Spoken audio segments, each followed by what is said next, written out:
So with today's lesson 7.5, solving equations containing rational expressions. So they're kind of similar to what we've been doing as far as what you kind of have to do to get started. And what you're going to do with these is you want to always find what is our lowest common denominator. In this first example, it's pretty easy because if you look at all the denominators, there's really only one, okay? And that would be 2. So in this problem, our LCD is naturally going to be 2.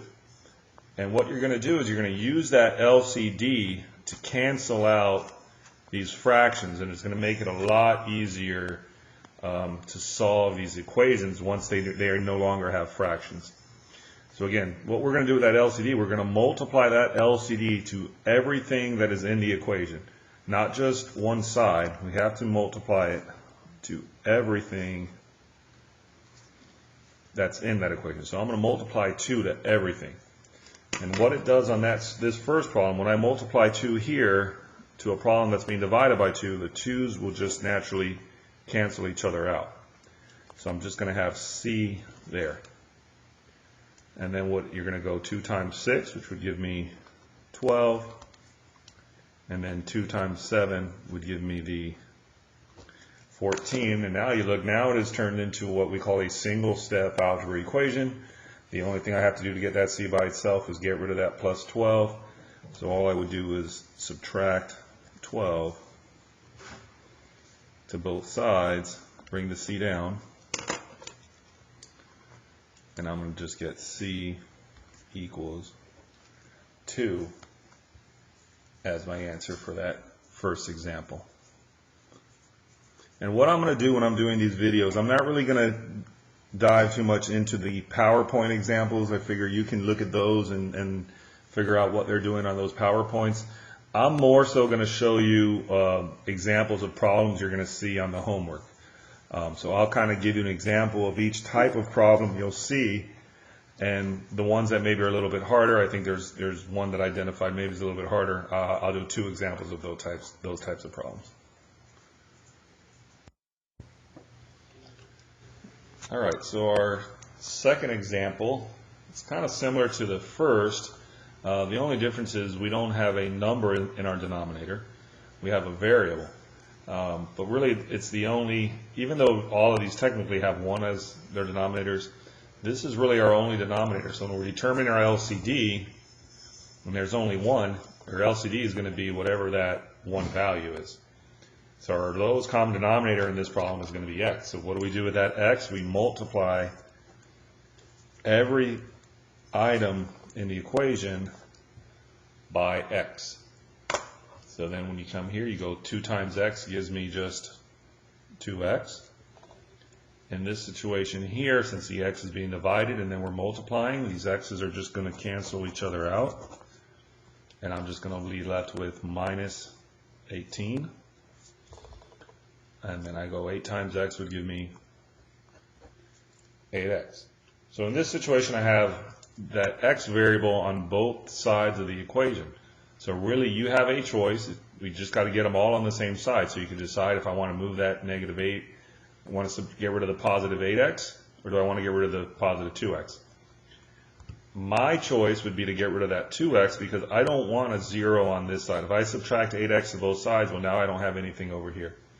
So I'd rather keep my variable over here, and by doing that, I'm going to keep I'll get my variables all on one side, and my constant of negative 18 will remain on the other side. And don't forget, when you move that 18 down, that negative comes with it.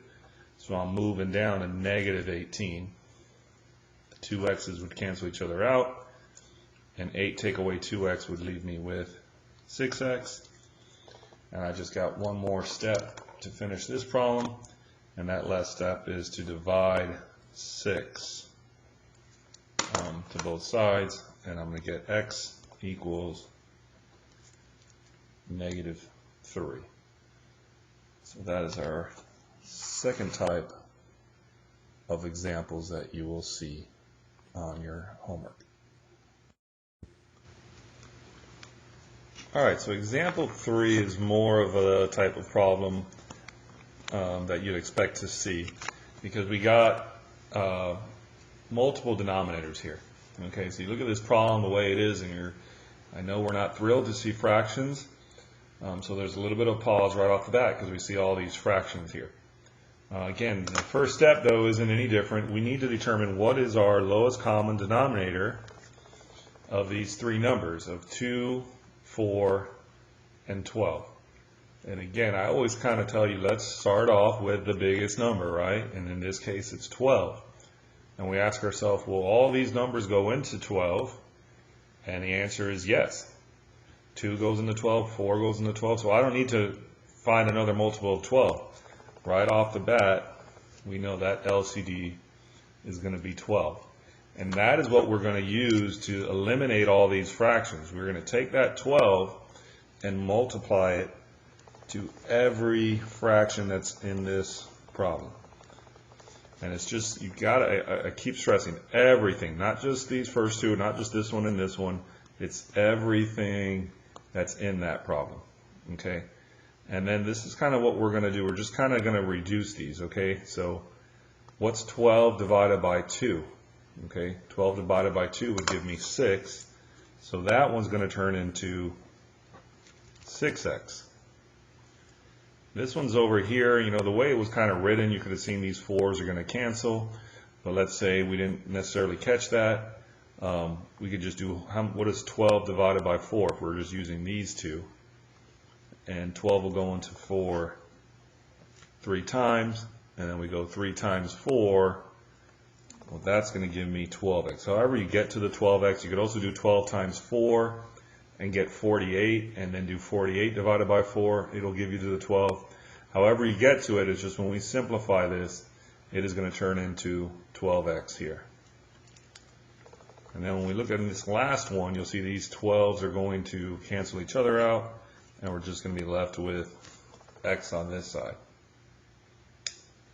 The next step would be to combine our like terms. We have like terms here, 6x and 12x. They can add together. They can combine together to give me 18x.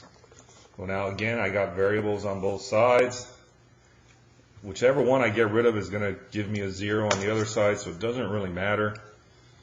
If I could subtract an x here, and again, remember this is a 1x, so I'm subtracting a 1 from that side. 18 take away 1 would give me 17x. I'm going to be left with 0 on that side.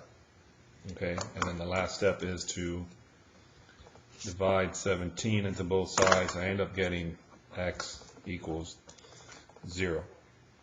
And just kind of as a head up with some of these problems, let me find another example of that. Anytime you have x as every term in the numerator, so this would kind of be another example, x over 2 plus 3x over 4, x over 12. The only number that's going to make these all, I mean, they give you various examples like this, but that answer is always going to be 0. Because once you put 0 in here, this would be 0 plus 0. 0 plus 0 would give me 0. And once I put 0 there, I'm going to have 0 on that side too. So if you see any of these problems where they have that x variable in the numerator in every situation, I'd like to see you work it out, but I'm just telling you the answer on those are going to be 0. All right, so here's our next example. Now, anytime you have these, what I consider binomials over these fractions, it's probably a good idea to just kind of put these in parentheses. It might help you out as we get a little further into the problem. But again, we start the same way. We need to determine what is our lowest common denominator, and the two denominators we see are 6 and 5. So we're going to talk about what's the smallest number that both 6 and 5 will go into. And again, when I'm doing these, I start with the higher number. It's not much higher, but it's 6. Well, 5 doesn't go into 6, so we're kind of just keep going with the multiples of 6. We still don't have a number that 5 will go into until we get to 30. Okay, 30 was the first multiple of 6 that 5 will go into. So our LCD in this problem is going to be 30. And again, that's what we're going to use to eliminate these fractions. So we're going to multiply every term by 30. And what's going to happen here, you got to go, what is 30 divided by 6? And that'll give me 5. So this now is going to look like this. It's going to be 5 times x minus 5, right? Now we look at this one, 30 divided by 5 right here. That's going to leave me with 6. So it's going to be plus 6 times x minus 2. And again, that's why we want to put it in parentheses, because we're going to have to distribute these numbers in front of these binomials. And you got to remember, if you didn't have the parentheses, sometimes you just would go 5 times x. But remember, you got to go not only 5 times the x, we got to do the 5 times the negative 5. So that'll be a little further into the problem, but again, that's why it's a good idea to write these in parentheses. And then this last one again, remember this is 30 times the 3, so 30 divided by 5 here again will give me 6. So we're doing 6 times the 3, and that'll leave me 18 on that side there. All right, and we already talked about, now we have to distribute these numbers that are in front of these parentheses. So we start here, 5 times x, it's just 5x. 5 times a negative 5 would leave me with a negative 25. Then we come to this one, we're doing 6 times x, leaves me 6x. And then 6 times negative 2 will give me negative 12. And then we have equals 18. All right. So here now we're looking, before we start canceling things out to each of the sides, we are going to ask ourselves, we have like terms in this problem. We have these variables, we have 5x that can be added to 6x. Let's do that first. 5x plus 6x would get me 11x. And then I have these constants, this negative 25 and this negative 12. When I add those together, that'll give me a negative 37. And then again, I have the 18 on the other side. I'm just combining like terms. And at this point now, it is a two-step algebra equation, all right? So we need to get rid of that negative 37 first. And the way we do that is by adding 37 to both sides.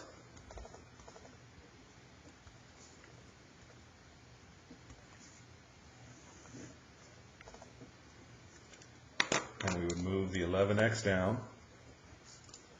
These cancel out. And we're doing 18 plus 37. 18 plus 37 would give me 55.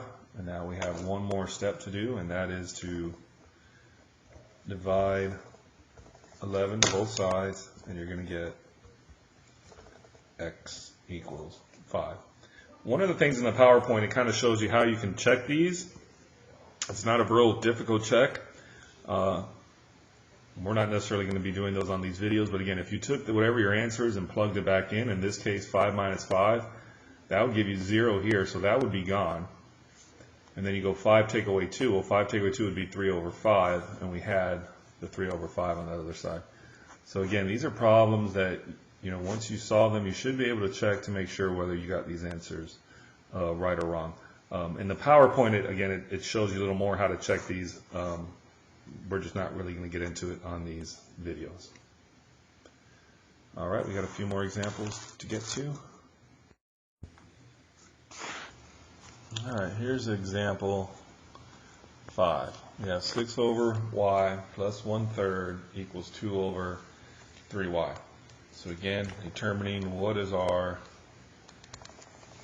lowest common denominator of these, and you're looking at the y, the 3, and the 3y. hopefully we're able to identify 3y is actually going to be that LCD. Because again, what is it that every one of these can divide into? If I have 3y, the y will go into that, 3y, the 3 will go into that, and then 3y, these whole 3y's would cancel out. So in that case, our LCD is 3y. That is what we're going to use to multiply to every term in the equation. And we're going to see what's going to cancel out and what's going to be left remaining. When we start with these first ones, we notice the y's are going to cancel out, and I'm going to be left with 3 times 6. 3 times 6 would give me 18. I come over here, and I notice the 3's would cancel out. I'm left with y times 1, which would just be y. And then on this last one, we would see the 3y's would cancel each other out, and I'd be left with just 2. This now becomes a one-step algebra equation in which I just have to subtract the 18 to both sides to get that y by itself. And then 2 take away 18 would leave me with a negative 16. And so those aren't too bad. And we'll look at our next example. Alright, so here's our next example. Again, I always think when you have these, it's kind of a good idea to put those in parentheses to start out. And again, we're looking at our denominators. In this case, we have t minus 8 and negative 12. And there's not a whole lot we can do as far as that LCD besides just multiply those two together. Alright, so that LCD is just going to look like this. It's going to be negative 12 times t minus 8. Because that would be the only thing that both of these can go into. Here, I'd have the negative 12 to cancel out, and with the t minus 8, I'd have the t minus 8s to cancel out. So that's kind of what we're doing. We're going to multiply the negative 12 t minus 8 to both of these. Down a little bit. So on this first one, the t minus 8s cancel out, and I'm going to be left with negative 12t on that side. And then on this side, the negative 12s would cancel out. And I'm going to have two binomials that are going to be multiplied together. Okay, we're going to have that t plus 8 times the t minus 8. So we will have to distribute.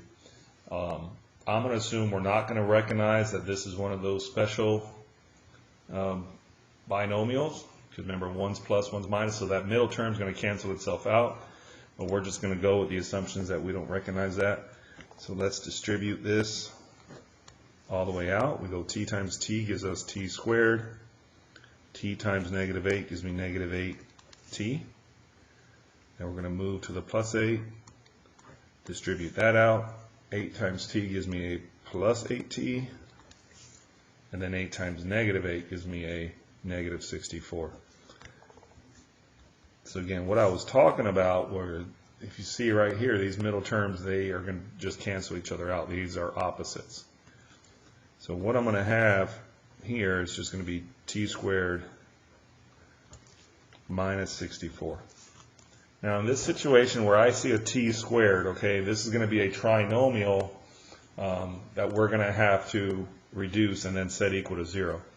So anytime I have a t squared, I need everything on the same side so I can factor it and then set it equal to 0. In other words, I have to move that negative 12t by adding 12t to both sides. So I'll have 0 on this side, and then I'll have everything else here. And this is going to be a trinomial that I'm going to be able to factor. So I'm going to write it in ascending order. So t squared, that's where I'm going to put that 12t in the middle, minus 64. So this is now, at this point, we are going to have to determine how do I factor that? What are the factors of negative 64. And remember, since that's positive and that's negative, we know one's going to be positive, one's going to be negative, and we're thinking about all those factors. There's a lot of them of 64. And remember, they can go negative and positive. So I'm just going to kind of skip that for some of these. Just know that they would. So you'd have 2 times 32. I think it's 4. 4 times, let's do that real quick. 64 divided by 4. 4 times 16. Remember, one's going to be positive, one's going to be negative. Once I get to that point, I know that the 4 and the 16 are going to get me to that positive 12. The bigger number has to be positive because the 12 is positive. So the positive 16 goes here. The 4 has got to be the negative. And as far as what our final answer is, this is where we set each of these equal to 0. And then they're really just that single step algebra equations. Minus 16, minus 16. So one of the answers is going to be negative 16. And this one is plus 4. Plus 4. The other answer is 4. So when you're putting these answers in, though, again, you put a comma between them. So it'll be like t, it'll say t equals, and then you're going to have to type in negative 16, and then go comma 4. So that's one of the harder ones so far that we'll see. And then we got 2 more examples to go over. All right, our last 2 examples are basically very similar. I'm just doing the same type of problem, but I'll do it twice for you guys. It's a little similar to that last one, where again, when you're looking at that LCD, the only thing you can do on these is multiply them both together to get that LCD. So in other words, the LCD is just going to be a minus 6 times a minus 1. That's really your only option in these type of problems. So we're going to go a minus 6, a minus 1 on that side, a minus 6, and a minus 1 to the other side as well. And obviously the ones that are the same would cancel out, so the a minus 6's are canceling out. And I'll be left with that a that's already there times a minus 1. Same kind of situation over here. The ones that are the same would cancel out. The a minus 1's cancel out. And I'm going to be left with negative 2 times the a minus 6. All right, so now what are we going to have to do? We're going to have to distribute in both situations to both things in the equation. So I'm doing a times a will give me the a squared. Once I see that, I know I'm going to have to get everything on that one side with the a squared and have that 0 remaining on the other side. But let's finish here. A times a is a squared. A times negative 1 would give me the negative 1a. And I come over here, negative 2 times a gives me negative 2a. Negative 2 times a negative 6 would give me a positive 12. All right, so let's make sure we kind of see where we're at here. And again, like I said, at this point, I need to move the out. I can move either, but I need everything on one side and I need 0 on the other side because it's going to be a trinomial that it will have to factor. So I'm going to choose to move these 2 items over here. Okay, so I can get the 0 there. So to get rid of the negative 2a, I got to add 2a to both sides. Just do it one step at a time. Be left with 12 over here for now. A squared. Now what is, these are my like terms. I got negative 1 plus 2, so that'll leave me with a plus 1a. All right, and now I'm going to get rid of that, and that's a positive 12, so I have to subtract 12 to both sides. Now I'm going to get my 0 that I needed on that side.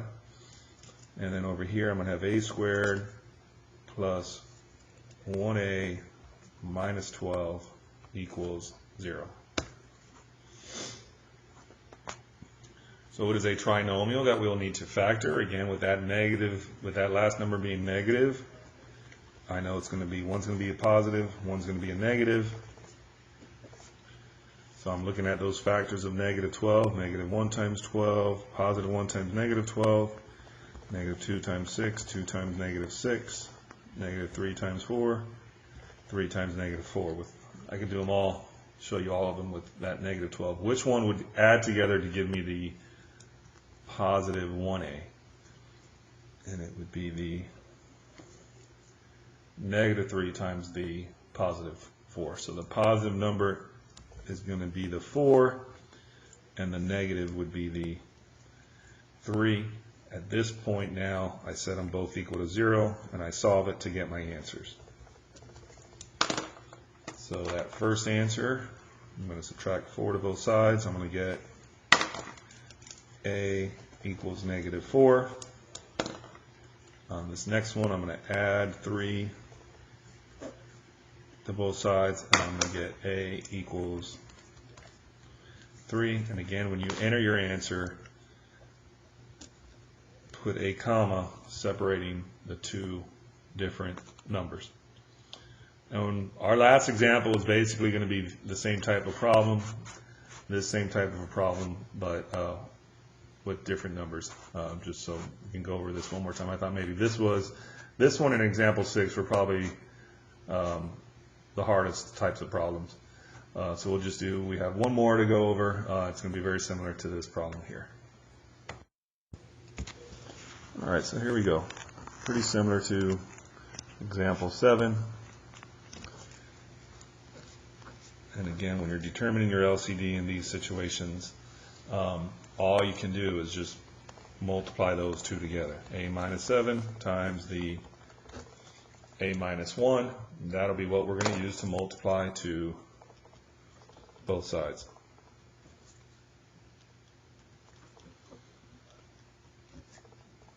All right, so that is what we are multiplying to both sides. The a minus 7s would cancel out, so we're going to have a times a minus 1, and then here the a minus 1s are going to cancel out, and that was a negative 4. We'd have a negative 4 times the a minus 7. So let's just pause there again. Ones that are the same cancel out, and then you're left with whatever's there, whatever's in your numerator, multiplied by whatever binomial is remaining.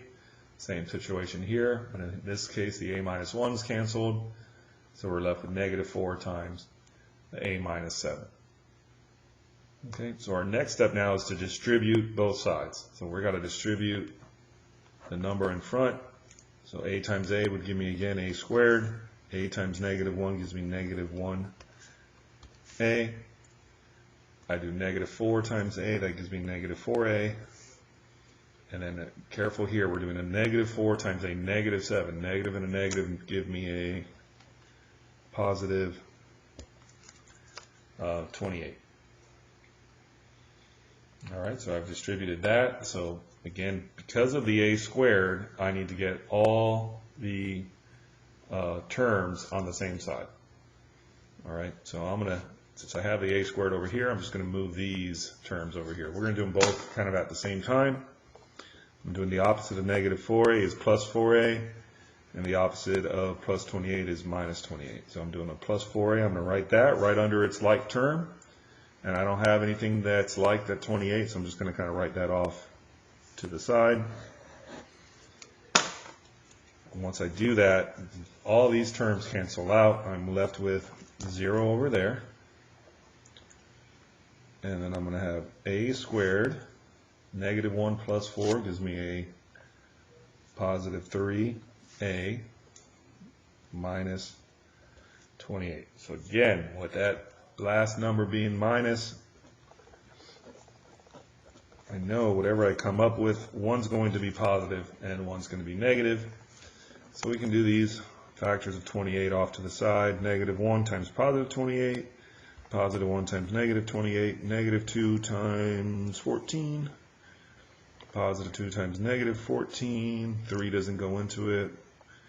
Negative 4 times 7.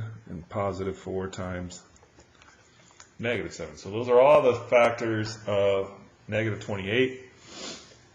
We're looking for the one that will add together to give me the positive 3. And hopefully we recognize it's that negative 4 and that positive 7. So the 4 goes where my negative is, and the 7 goes where my positive is. Oops. And then our last step is to set each of those equal to 0